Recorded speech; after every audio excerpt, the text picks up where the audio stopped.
Şahid olsam bilin ki vətən uğrunda olmuşum.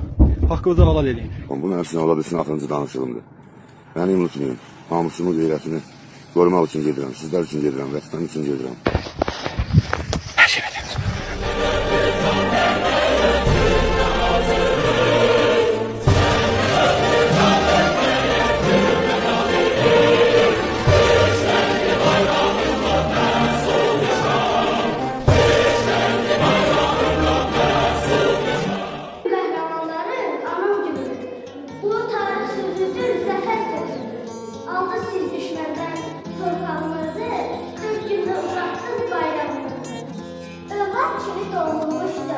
Şəhid olub getdim nicat.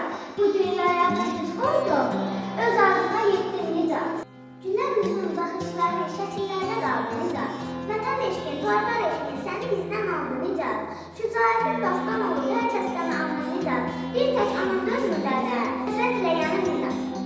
Basın o torpağa, orada şəhid nəfəsi var. Qan qarışmış o torpağa, dönmüş şəhid həvəsi var.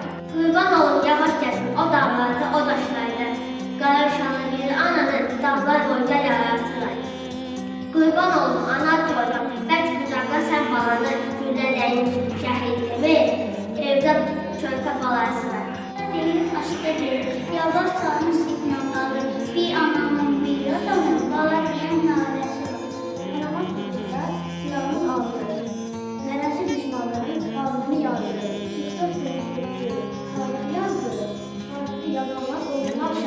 Yollarında diken olsa yine yolun önün sene. Ana vətən, qurban olsun canım sənə.